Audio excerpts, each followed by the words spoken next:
नमस्कार साथियों। हम लोग भूगोल के सीरीज पर अपवाह तंत्र पर चर्चा कर रहे थे और अपवाह हमने हिमालय का कंप्लीट कर लिया है। हिमालय से मतलब निकलने वाली जो नदियां हैं उनका अपवाह तंत्र हमने कंप्लीट कर लिया है। और इसके बाद हम लोग प्रायद्वीपीय भारत की जो नदियां हैं उनका अपवाह तंत्र समझेंगे। और मैं आपके साथ सवालों का डिस्कशन भी करता हूँ साथ में, ताकि मैं आपको एक ओवरव्यू दे सकूँ यूपी पीसीएस में और अन्य आयोग के जो पीसीएस होते हैं पेपर्स, तो उसमें डायरेक्ट सवाल पूछा जाता है। ठीक है ना, बहुत डीप में सवाल नहीं पूछा जाता। आपको थोड़ा बहुत कॉन्सेप्ट पता हो तो आप उसको आसानी से कर लेंगे, है ना। क्या होता है कि हम बहुत डीप में जाते रहते हैं, अनावश्यक बहुत मेहनत करते हैं, और जहाँ को ध्यान देना चाहिए वहां पर हम ध्यान देते नहीं। तो मैं आपको सवाल इसलिए बताता रहता हूँ कि समझ लीजिए कि किस प्रकार से सवाल पूछे जाते हैं। ठीक है। प्रायद्वीपीय भारत की नदियां, इस पर भी कुछ विशेष टाइप की चीजें हैं जो आपके सवाल में पूछी जाएंगी। जैसे नर्मदा है, ताप्ती है, महानदी, गोदावरी, कृष्णा और कावेरी, ये 6 प्रमुख नदियां हैं साउथ की। इसमें सवाल ज्यादातर रहते हैं, जो क्वेश्चन हमसे पूछे जाते हैं वो पूछे जाते हैं, एक तो नदी आपकी अरब सागर में गिर रही है या बंगाल की खाड़ी में गिर रही है। ठीक है, इस टाइप के सवाल रहते हैं। भ्रंश घाटी में कौन सी नदियां बहती हैं। ठीक है, भ्रंश घाटी से संबंधित पूछा जाएगा आपसे। और अगर नदी क्रम पूछ लिया गया तो नदियों का क्रम उसकी लंबाई के अनुसार, ये कभी कभार सवाल आ सकता है, अगर बहुत टफ बनाना चाहे तो। विशेषकर सवाल सहायक नदियों पर रहता है कि कौन किसकी सहायक नदियां हैं। तो आप इसको समझिए। और दाएं और बाएं, अगर थोड़ा सा डीप सवाल पूछा जाएगा तो ओके, तो आप इस बात को समझ गए कि सवाल आपसे किस प्रकार से पूछे जाएंगे। और यही हिमालय तंत्र की नदियों में भी है और यही साउथ की नदियों में भी है। तो साउथ की नदियों को हम थोड़ा उनकी विशेषताएं पढ़ेंगे और उसके बाद एक एक करके नदियों को जानेंगे, उनकी विशेषताओं को समझेंगे। मैप का प्रयोग करके समझेंगे, थोड़ा आसानी से हमको समझ में आ जाएगा कि नदियों की स्थिति क्या है, नदियां कहाँ से निकलती हैं, किन राज्यों से होकर गुजरती हैं और किन राज्यों के बीच विवाद है। अब 2017 पीसीएस में आई थिंक ये पूछा गया था कि विवाद किन किन नदियों के बीच में है और कौन कौन राज्य इसमें शामिल है। तो हमें थोड़ा सा एक ओवरव्यू पता होना चाहिए। बकाया हम एलिमिनेट कर जब करेंगे ऑप्शंस जो आते हैं, तो ऑप्शंस में जो गलत ऑप्शन होते हैं उनको हम जब हटा देते हैं तो हम सही ऑप्शंस में पहुंच जाते हैं। तो आगे बढ़ते हैं, पहले विशेषताओं को समझ लें। प्रायद्वीपीय भारत की नदियां प्रौढ़ावस्था में, तो नदियों की 3 अवस्थाएं होती हैं। एक युवावस्था होती है, दूसरी प्रौढ़ावस्था होती है और तीसरी होती है वृद्धावस्था। वृद्धावस्था का मतलब मोटा मोटा आपको मैं समझा दूं, डेल्टा, जब अवसादों को छोड़ देती है नदियां। प्रौढ़ावस्था का मतलब होता है मैदान। ठीक, मैदान और नदी जहाँ चौड़ी हो जाती है। ठीक है, चौड़ीकरण नदियों का। और युवावस्था का मतलब होता है वी आकार की घाटी। ये आप अपने दिमाग में बना लीजिएगा, जब जहां से नदी निकलती है तो पहाड़ों पर जो युवावस्था की तरह रहती है, क्योंकि नदियों में सर्वाधिक वेग होता है, जल होता है, तो ये युवावस्था में रहती हैं। जब मैदान में आती हैं तो वो जो कटान कर रही होती हैं, तो जिस घाटी में वो बहती हैं तो उसका चौड़ीकरण करती हैं, तो काफी उनका विस्तार हो जाता है, तो यहाँ मैदानों का निर्माण करती हैं। वृद्धावस्था मतलब वो अपने अवसादों को छोड़ देती हैं, तो डेल्टा का निर्माण होता है। तो ये मैंने आपसे बताया। और अभी इस पर हम पौर्णावस्था, वृद्धावस्था और डेल्टा की क्या स्थिति होती है, कब डेल्टा का निर्माण होता है, किस समय डेल्टा की बेस्ट सिचुएशंस होती हैं, ये सब हम लोग पढ़ेंगे। एक या दो स्लाइड में वो कवर हो जाएगा सब, है ना। अभी आगे जब थोड़ा सा बढ़ेंगे तो हम समझेंगे किस प्रकार से नदियां जो होती हैं वो अपने मार्ग को तय करती हैं, विसर्ग क्या होता है, और आपकी गोखुर झील क्या होती है। तो ये सब हम समझेंगे जब नदियों से संबंधित आकृतियों को समझेंगे। तो आप बस यहाँ समझ लीजिए, नदियां जो है प्रौढ़ावस्था में है और नदी घाटों का चौड़ीकरण और उथला होना, उथला मतलब गहराई कम है, का प्राचीन होने का प्रमाण है। प्राचीन होने का प्रमाण क्यों है? क्योंकि जो हमारे जो ये भारतीय प्रायद्वीप की प्लेट है, ये एक समय कभी यूरेशियन प्लेट से टकराई होगी, तो यहाँ पर ऑलरेडी पहले से नदियां थी, ये यहाँ आकर टकराई तो वैसे ही स्थापित हो गई। फिर इसके बाद ये हिमालय का निर्माण हुआ जब ये प्लेट यहाँ टकराई, तो यानी ये हिमालय से भी पुरानी नदियां हैं, तो काफी प्राचीन है। और इनका चौड़ीकरण और नदी की गहराई कम है तो ये बताता भी है। अब देखिए, काफी गहरा होगा कोई, मान लीजिए बहुत समय से गहरा है, इसमें समय के साथ अवसाद जमा हो जाएंगे और वातावरण का प्रभाव पड़ेगा तो धीरे धीरे यहाँ सिल्ट जमा हो जाएगी, तो ये कम गहरी हो जाएगी, और जमा हो जाएगा तो और कम गहरी हो जाएगी। जिसमें जितना ज्यादा सिल्ट मतलब वो उतनी लगभग पुरानी आकृति मानी जाएगी। ठीक है ना, ऐसा प्राकृतिक चीजों में होता है। तो आगे पढ़ते हैं। इसमें नर्मदा और ताप्ती नदियों को छोड़कर, ये फैक्ट जरा सा देखिए कितना इंपॉर्टेंट है। नर्मदा और ताप्ती नदियों को छोड़कर, ये दो नदियों का नाम याद कर लीजिएगा, अधिकतर प्रायद्वीपीय नदियां पश्चिम से पूर्व की ओर बहती हैं, क्योंकि हिमालय के उत्थान के समय नर्मदा और ताप्ती नदियां भ्रंश घाटियों में बहने लगी। तो आपको पता होगा कि ये जैसे भारत का मैप है, तो ज्यादातर नदियां पश्चिम बंगाल की खाड़ी में अपना जल छोड़ती हैं आकर, लेकिन नर्मदा और ताप्ती नदियां हैं, ये अपना अरब सागर में अपना जल छोड़ती हैं। तो इसके पीछे एक प्रमुख कारण ये है कि ये भ्रंश घाटी में बहती है। ये भ्रंश घाटी कब बनी होगी? तो मैंने आपको बताया कि जब ये इससे टकराया होगा तो कुछ प्रभाव यहाँ पर भी आया होगा, तो उसी समय ऐसा माना जाता है कि ये भ्रंश घाटियों का निर्माण यहाँ पर हुआ और नर्मदा ताप्ती नदियां अपने जो मार्ग पर बहती थी, भ्रंश घाटियों के सहारे वो अरब सागर तक आने लगी। हिमालयी नदी तंत्र की तुलना में प्रायद्वीपीय नदी तंत्र अधिक पुराना है। निश्चित तौर पर हिमालय ही बाद में बना, प्रायद्वीपीय भारत की नदियां तो पहले बन गई थी, तो ये तो पुराना होगा ही। और पश्चिम घाट प्रमुख जल विभाजक के रूप में है। तो प्रमुख जल विभाजक, मैंने जल विभाजक आपको समझाया था। जल विभाजक का मतलब होता है जैसे ये एक स्थित आकृति हो पर्वत, तो ये पर्वत इधर की जो नदियां वो इधर रहने देता है, इधर की नदियां इधर रहने देता है। ठीक है ना, तो ये प्रमुख जल विभाजक के रूप में यहाँ पर पश्चिमी घाट जो है वो काम करता है, क्योंकि इधर से बहने वाली नदियां इधर जाती हैं आपकी अरब सागर में, और इसके जो राइट हैंड से निकलेंगे वो सब जाती है बंगाल की खाड़ी में। तो प्रमुख जल विभाजक के रूप में यहाँ काम करता है। प्रायद्वीपीय भारत की प्रमुख नदियां हैं गोदावरी, महानदी, कृष्णा, कावेरी, ये डेल्टा बनाती हैं। तो जो प्रमुख नदियां हैं वो डेल्टा बनाती हैं, जबकि बहुत सारी नदियां तल के कठोर चट्टानों, अल्प जलोढ़ के कारण सीधे मार्ग पर चलती हैं और रेखीय होती हैं, रखी नहीं होती हैं, रेखीय होती हैं, एक रेखा में चलने वाली, इसलिए डेल्टा का निर्माण नहीं करती, क्योंकि डेल्टा निर्माण के लिए बहाव का होना आवश्यक है, अवसाद का होना आवश्यक है, और कटान होना चाहिए। तो अब आप जान रहे हैं दक्षिण भारत एक पठारी क्षेत्र है, तो नदियां उतना कटाव नहीं कर पाती हैं जितना हिमालय की जो नदियां हैं वो कटान करके लाती हैं। तो डेल्टा निर्माण के लिए कुछ स्थितियां होती हैं। जैसे डेल्टा निर्माण के लिए पहली बात तो नदी का बहाव होना चाहिए, जल उसमें पर्याप्त होना चाहिए, और अवसाद वो पर्याप्त लेकर चलनी चाहिए, क्योंकि डेल्टा का मतलब ही है कि अवसाद वहां पर नदी छोड़ देंगे। प्रायद्वीपीय भारत की नदियों के साथ क्या है कि कुछ प्रमुख नदियां छोड़ दें, शेष नदियां एक तो दूरी उनकी बहुत कम है, तुरंत बहकर तुरंत सागर में मिल जाती हैं, 200-300 किलोमीटर, 400 किलोमीटर। उसमें नदी का बहाव तेजी से होने की वजह से वो सीधा जाकर समुद्र में मिल जाती हैं, और अपना जो भी अवक्षेप थोड़ा बहुत अवसाद लाती हैं वो सीधा समुद्र में उसको निक्षेपित कर देती है। और वहां पे जल की जो मात्रा है वो उतनी सतत नहीं है, क्योंकि ज्यादातर बरसाती नदियां हैं, या जब जल उनको मिलता है उस हिसाब से उनका बहाव होता है, तो इसलिए डेल्टा का निर्माण हो नहीं पाता है। लेकिन डेल्टा की जगह वो एस्चुरी का वहां पर निर्माण होता है। ठीक है, एस्चुरी का निर्माण होता है। एस्चुरी को हम हिंदी में ज्वार नद मुख कहते हैं।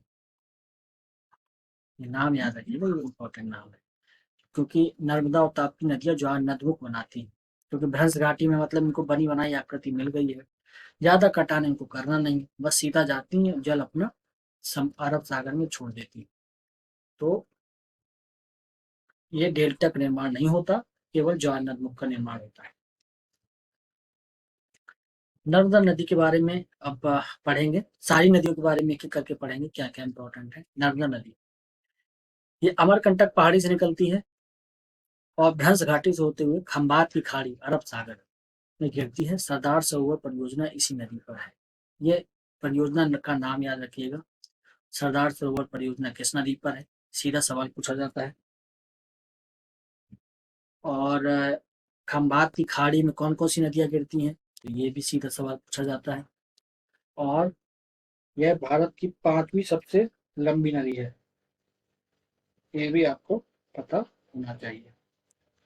तो ये सब जो चीज़ें हैं फैक्ट हैं, इनको आपको याद रखना है। मध्य प्रदेश की जीवन रेखा किसे कहते हैं? नर्मदा नदी को। होशंगाबाद में, मैं लिख दिया है यहाँ पर गलती से, होशंगाबाद में तवा बांध, तवा बांध किस नदी पर है? नर्मदा नदी पर। ठीक है, ये फैक्ट याद रखिएगा। और 2 अभ्यारण्य बड़े इंपॉर्टेंट है। मैं सोच रहा हूँ अभ्यारण्य भी इसमें ऐड करता रहूं, ताकि आपको बाद में जब अभ्यारण्य पढ़ाया जाएगा तो कुछ नया नहीं लगे सुनने में। तो बोरी अभ्यारण्य और पंचमढ़ी बायोस्फीयर रिजर्व से यह नदी प्रवाहित होती है। और भी जबलपुर के भेड़ा घाट की संगमरमर सैलों को काटकर, अगर कोई पूछे संगमरमर सैलों को काटकर बहने वाली नदी कौन सी है, तो भेड़ा घाट से निकलने वाली नर्मदा नदी। ये धुआंधार जलप्रपात का निर्माण करती थी। ये फैक्ट भी इंपॉर्टेंट है। धुआंधार जलप्रपात किस नदी पर है? इस पर होशंगाबाद, जबलपुर, ओमकारेश्वर, मंडला जैसे शहर हैं। ओमकारेश्वर बस यूपी पीसीएस के लिए इंपॉर्टेंट है, क्योंकि इंपॉर्टेंट है। लेकिन जो शेष है ना, वो एमपी के लिए ज्यादा इंपॉर्टेंट है कि कौन से शहर किस नदी पर बने हुए हैं। और एक important fact, Statue of Unity Sardar Vallabhbhai Patel की जो मूर्ति है, वो साधु बेट नाम एक द्वीप है वहाँ छोटा सा, ठीक है, उस द्वीप पर वो बनी हुई है, जो सरदार सरोवर डैम के पास है। यह स्थान गुजरात के भरूच जिले के निकट नर्मदा जिले में है। तो किस जिले पे? नर्मदा जिले में है। स्टैचू की लंबाई 182 मीटर है और अगर आधार के साथ जोड़ दें तो 240 मीटर है। आधार मतलब जैसे ये आपका प्लेटफार्म है, इस पर मूर्ति बनी होगी, तो अगर इस इसकी लंबाई जोड़ी जाए तो ये 182 है, लेकिन इस इसकी कंबाइंड जोड़ दी जाए तो ये आपकी 240 मीटर है। यह विश्व की सबसे ऊंची मूर्ति उनमें से है। अभी शायद एक विश्व की सबसे ऊंची मूर्ति बन गई है हमारी साउथ में, रामानुज की, रामानुजाचार्य। अभी उसके फैक्ट थोड़ा सा क्लियर करने पड़ेंगे। बस आपको मैं नाम बता रहा हूँ, ये रामानुजाचार्य। जब ये करंट में आपसे चर्चा की जाएगी तो वहाँ आपसे इस पर बातचीत की जाएगी। 31 अक्टूबर 2013 से बनना चालू हुई थी, 8 साल में बनी। ठीक है, आगे चलते हैं। ये देखिए कुछ तस्वीरें मैंने डाली हैं। ये भेड़ा घाट की तस्वीर है। ये संगमरमर की जो चट्टानें उनको काटती हुई नर्मदा नदी, कितनी सुंदर तस्वीर है ये। आप देखिए इसको। अब भेड़ा घाट अगर जाने का मौका मिले, जबलपुर से ज्यादा दूर नहीं है, आप अवश्य जाइए, है ना। और ये पंचमढ़ी के अंदर का सीन है। देखिए कितना सुंदर लग रहा है पंचमढ़ी जो। और पंचमढ़ी सेंचुरी है ये। इसके बाद सतपुड़ा नेशनल पार्क है, उसके बाद बोरी सेंचुरी। ये तीनों आपका क्रम आपको याद होना चाहिए। ये पंचमढ़ी बायोस्फीयर रिजर्व का ही तीनों पार्ट है।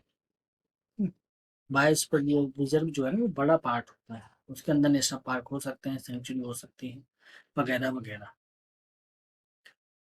आगे चलते हैं। ताप्ती नदी। ताप्ती नदी के बारे में कुछ फैक्ट देख लेते हैं। ये सतपुड़ा की पहाड़ियों से उत्पन्न होती है। पहला फैक्ट याद रखिएगा, सतपुड़ा से निकलती है, विंध्याचल से नहीं। नर्मदा के समान ये भी भ्रंश घाटी से बहती है। ये भी फैक्ट याद होना चाहिए। और खंबात की खाड़ी में गिरती है। तो खंबात की खाड़ी में गिरने वाली 2 नदियां आपकी नर्मदा हो गई और दूसरी ताप्ती हो गई। ये याद रखिएगा। इस पर उकाई बांध स्थित है। ये फैक्ट याद रखिएगा, जिसे बल्लभ सागर बांध भी कहते हैं। उकाई बांध याद रखिए, चाहे बल्लभ सागर बांध का नाम याद रखिए। इसकी जो प्रमुख नदियां हैं, पूर्णा, पंजारा, गिरना इसकी प्रमुख सहायक नदियां हैं। इसके तट पर सूरत शहर स्थित है। ये बस आप याद रखिएगा, ठीक है ना। इसको तो आप एक बार 2 बार पढ़ लीजिएगा, लेकिन ये इंपॉर्टेंट है, इसको जरूर आपको पता होना चाहिए कि सूरत शहर किस नदी के किनारे स्थित है।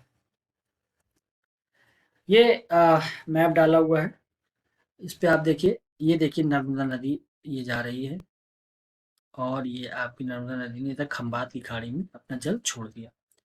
ये ताप्ती नदी है, ये भी जा रही है, यहाँ पे सूरत है, तो सूरत पे इसने अपना जल छोड़ दिया। और अभी आगे पढ़ेंगे गोदावरी, देखिए गोदावरी, ये गोदावरी है। तो कोलेरू लेक के लेफ्ट से, मतलब कोलेरू जो लेक है उसके लेफ्ट में है गोदावरी। गोदावरी की सहायक इंद्रावती, वेनगंगा, पेनगंगा, मांझिरी, ठीक है ना, इसमें और आगे आगे प्राणहिता। ऐसी कृष्णा की है, कृष्णा नदी है, कृष्णा की सहायक नदियां हैं भीमा, तुंगभद्रा, या हंगरी करके लिखा हुआ है। ये पेन्नार नदी है, कावेरी नदी है, ये पलार नदी है, और आपकी ये महानदी है, और इसके ऊपर ब्राह्मणी है। इसको मैप में आपको बना लेना चाहिए, इसलिए मैं सजेस्ट करता हूँ, क्योंकि आपसे नदियों का जो क्रम है ना वो उत्तर से दक्षिण की ओर पूछा जाएगा। निस्संदेह जब उसको लगेगा कि सवाल थोड़ा सा टफ बनाना है मैप पर, तो वो पूछेगा उत्तर से दक्षिण की ओर नदियों का क्रम लगाइए। इस टाइप से सवाल पूछा गया है पहले भी। तो यहाँ पे हमने देख लिया एक ओवरव्यू। आगे बढ़ते हैं, नेक्स्ट नदी को देखते हैं, महानदी। पहले महानदी को आप देख लीजिए, महानदी ये है, ये देखिए रेड कलर से जो मैंने जो खींचा है ये महानदी है। अब इसको आप अपने दिमाग को उतार लीजिए, इसकी लोकेशन कहाँ पर है। अब इसको देखते हैं, इसका उद्गम स्थल छत्तीसगढ़ के सिहावा क्षेत्र में। तो पहले आपको पता होना चाहिए कहाँ से निकलती है, छत्तीसगढ़ से। उड़ीसा के संबलपुर के निकट इसमें हीराकुंड बांध निर्मित है, ये आपको पता होना चाहिए, हीराकुंड बांध बहुत बड़ा बांध है। तो महानदी इस पर ही ये हीराकुंड बांध निर्मित है। कटक शहर महानदी पर है, तो महानदी पर कौन सा शहर है, कटक। तो मिलान करने के लिए कभी कभी दे देता है महानदी पर कौन सा शहर है, ताप्ती पर कौन सा शहर है। और इस पे एक भीतरकनिका मगरमच्छ पार्क है, ठीक है। तो भीतरकनिका मगरमच्छ पार्क, ये इसको आप जरूर याद रखिएगा, क्योंकि इसको राष्ट्रीय पार्क, नेशनल पार्क का इसको दर्जा प्राप्त है। यहाँ पर एक विशेष चीज ये पाई जाती है कि जो नमकीन पानी के जो मगरमच्छ है वो यहाँ पर मिलते हैं भीतरकनिका पार्क में। तो आपको ये पता होना चाहिए, ये उड़ीसा में भीतरकनिका पार्क है, और उड़ीसा के कटक शहर से महानदी निकलती है, मतलब कटक महानदी पर स्थित है।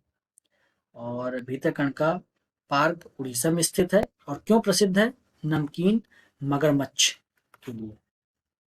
शिवनाथ, जोग और तेल, तेल, जोग, शिवनाथ, इसकी जो प्रमुख सहायिका नदी है, ठीक है। इन नदियों को भी आपको नाम याद रखना चाहिए, ये प्रमुख है। 7-8, करीब 12 से 13 नदियां हैं भारत की, जिनको आपको नाम पता होना चाहिए, उनकी 3-4 सहायिकाओं के नाम पता होना चाहिए बस।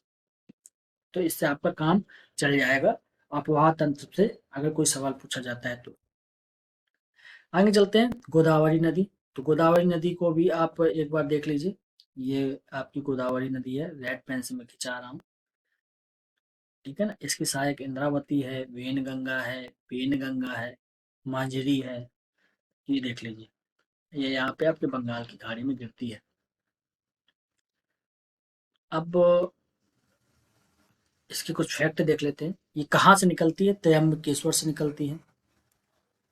इसका उद्गम इसे इसका उद्गम है, इसे वृद्ध गंगा या दक्षिण भारत की गंगा भी कहते हैं। ये सब याद रखिएगा, दक्षिण भारत की गंगा,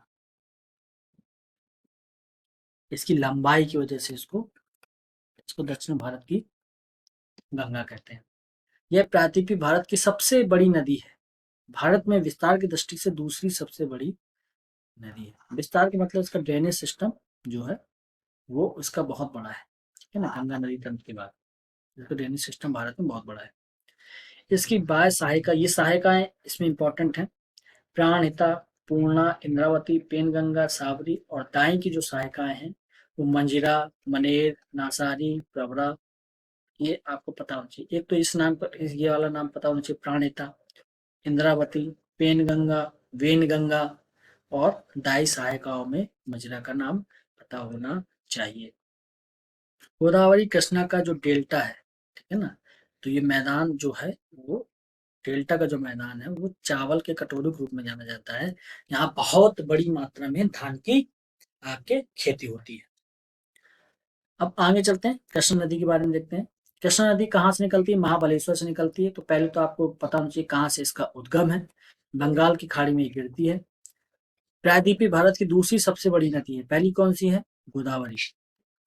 वो जो फैक्ट लिखा हुआ था पूरे भारत को मिलाकर लिखा हुआ था, तो उसका विस्तार दूसरी सबसे बड़ी नदियों के रूप में है भारत में। तो दक्षिण भारत की दूसरी सबसे बड़ी नदी कृष्णा है। ये 1402 किलोमीटर लंबी है। यह विजयवाड़ा के निकट डेल्टा का निर्माण करती है। विजयवाड़ा शहर किस नदी पर स्थित है? कृष्णा नदी पर। आप विजयवाड़ा स्टेशन जाएंगे ना, तो वहां पे कृष्णा नदी आपको, आप जब क्रॉस करेंगे तो कृष्णा नदी आपको दिखाई देगी। इसकी जो प्रमुख सहायिका है वो भीमा है, मूसी है, कोयना है, तुंगभद्रा है, घटप्रभा, मलप्रभा, और एक ये हगरी करके नदी है, तुंगभद्रा है। ठीक है, ये लगता है कुछ मिसप्रिंट हो गया, वही चीज दोबारा आ गई। तो तुंगभद्रा है, और हंगरी करके ये नदी है। और एक हैदराबाद है, हैदराबाद मूसी नदी पर स्थित है। आपने बड़ा शहर सुना होगा, मूसी नदी। ठीक, मूसी नदी पर हैदराबाद शहर आपका स्थित है। तो आगे बढ़ते हैं, कावेरी नदी के बारे में आपको पता होना चाहिए। कावेरी नदी ये ब्रह्मगिरी के कावेरी ताल से निकलती है। ये बंगाल की खाड़ी में गिरती है।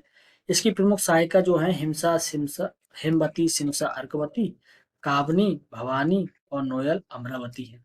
ये आपको नदियों का नाम याद होना चाहिए। एटलीस्ट गोदावरी, कृष्णा, कावेरी, महानदी, और नर्मदा, और गंगा, यमुना, ब्रह्मपुत्र, ये कुछ प्रमुख नदियां जिनके बारे में आपको पता ही होना चाहिए।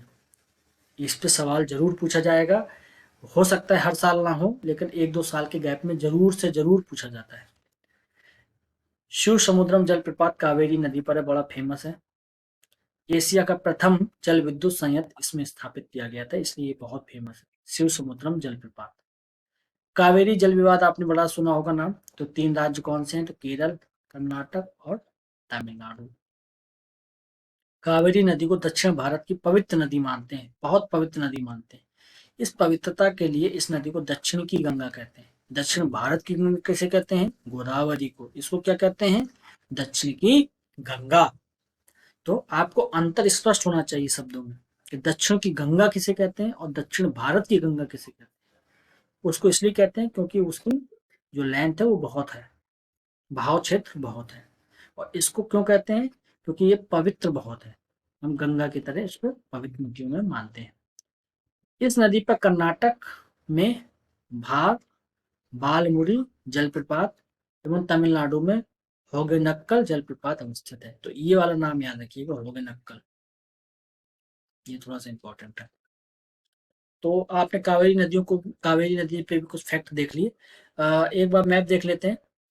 ये देखिए, ये कृष्णा है, ये कृष्णा आ रही है आपकी, ये कृष्णा, ठीक है ना। इसकी एक सहायक नदी है भीमा है, तुंगभद्रा है, ये मैंने आपको बताया, और यहाँ गोदावरी है।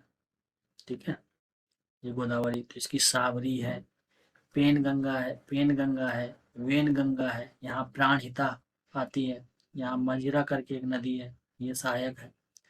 और इस नदी को याद कर लीजिए, पेन्नार नदी। आगे बस इसका क्रम याद कर लीजिए, पेन्नार नदी किस क्रम में है। पहले गोदावरी, कृष्णा, फिर पेन्नार। ठीक है, फिर पेन्नेरू करके नदी भी है, और ये आपकी कावेरी इधर से आती है, कावेरी। कावेरी, और उसके बाद वैगई नदी है, ये पेरियार नदी है। ठीक है, तो इसको एक बार देख लेना चाहिए। महानदी को भी आप देख लें, इसके ऊपर ब्राह्मणी नदी आती है।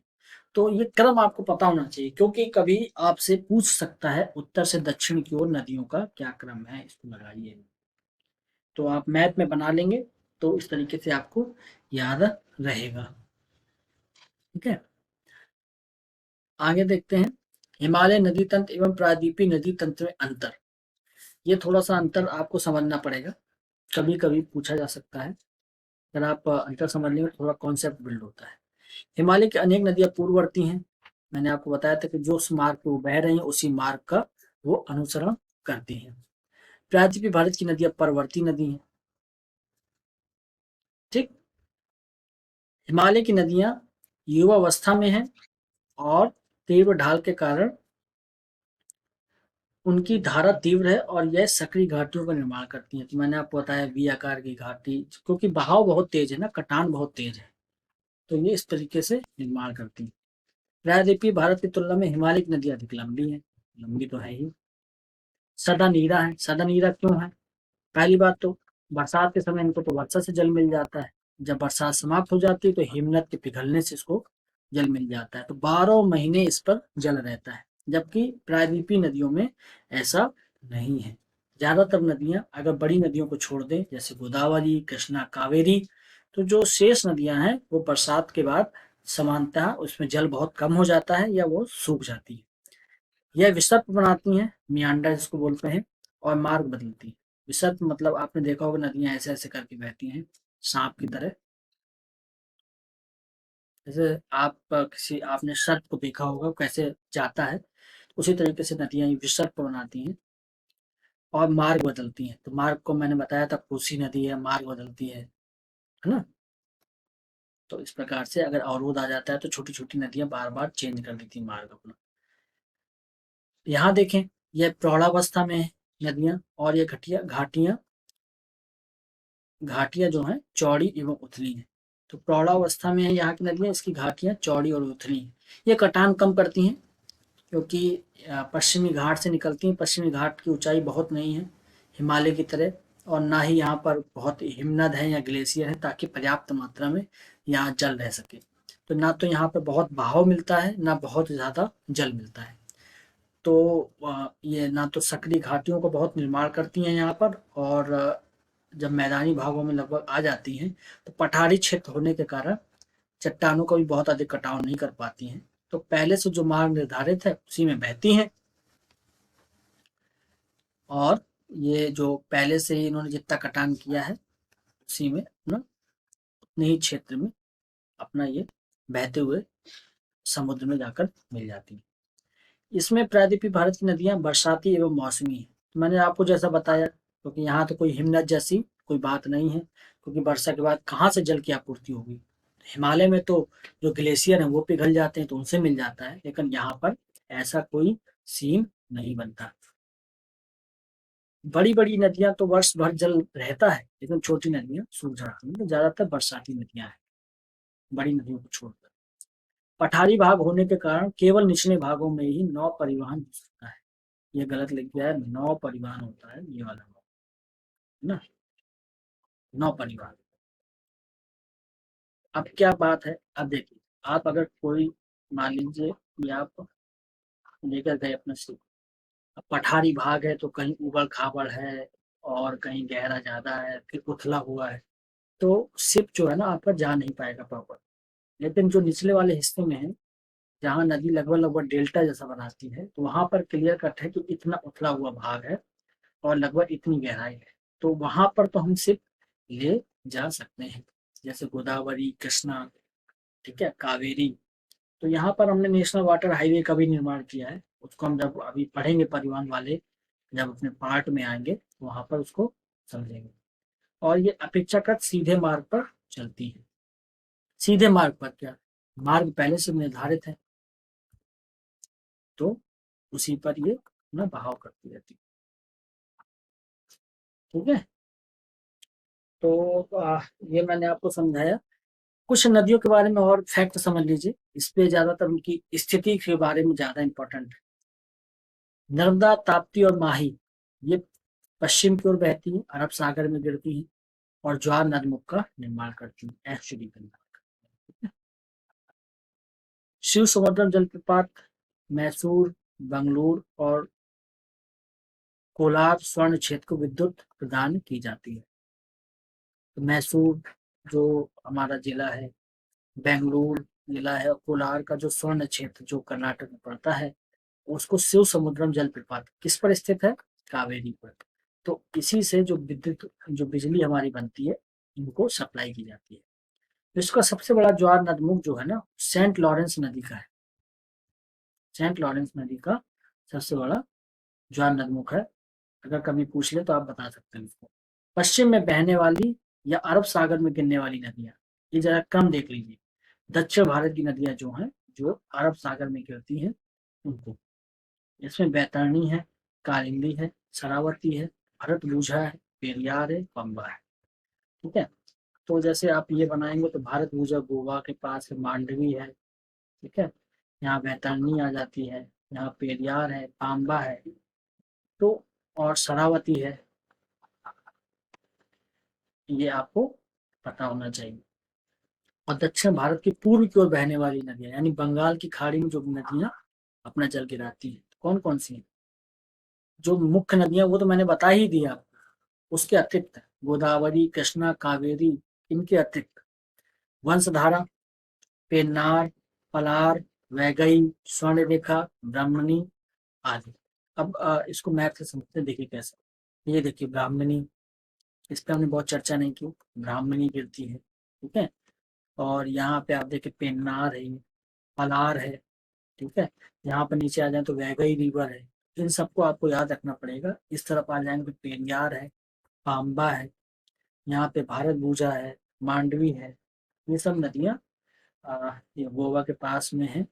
यहाँ पर ये अरब सागर में रहती है। तो ये मतलब कभी पूछ ले आपसे सिंगल लाइन में, तो आपको पता होना चाहिए, इसलिए ये क्रम मैंने आपको बता दिया, फैक्ट। तो हमने आज इस पर डिस्कस कर लिया। इसका सवाल मैंने इसलिए नहीं दी क्योंकि स्लाइड बहुत बड़ी हो जाती। हम सवालों को इस पर अलग से डिस्कस करेंगे। सवाल ज्यादातर सहायक नदियों पर है, और उसका क्रम क्या है, उत्तर से दक्षिण, इस तरीके से है। आप देखेंगे अपने पुराने पेपर उठाकर, तो सहायक नदियों पर सबसे ज्यादा सवाल है, और उत्तर से दक्षिण क्रम लगाने पर सवाल है। या बंगाल की खाड़ी या भ्रंश घाटी में बहने वाली नदियों का नाम, या ऐसी नदी जो दो पर्वतों के बीच में बहती है।